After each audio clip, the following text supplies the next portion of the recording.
আজকে আমরা চলে যাচ্ছি সোজা গাড়ি নিয়ে ঢাকাতে। তো এই ঢাকাতে আমরা কি কাজে যাচ্ছি সেটাই আপনাদের কাছে শেয়ার করব। হ্যালো এভরিওয়ান, আসসালামু আলাইকুম।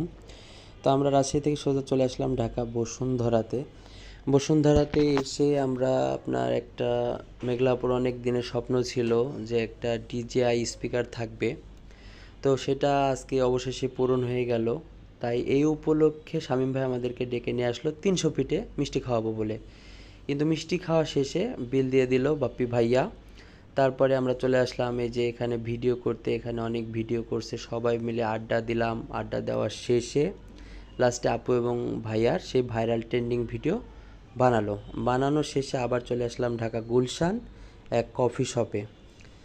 এখানে এসে আমরা একটা কেক খেলাম। তো কেকটা অনেক মজা ছিল, সবাই মিলে একসাথে আড্ডা দিলাম, কফি খেলাম। কফি খাওয়া শেষ করে লাস্টে একটা ছিল মিল্ক শেক। তো এটা আমি কখনো খাই নাই, তো এটা অনেক আমার কাছে ভালো লাগছে। তো এটাই ছিল আমার ফার্স্ট ব্লগ। তো ভিডিওটা কেমন লাগলো অবশ্যই কমেন্টে জানাবেন।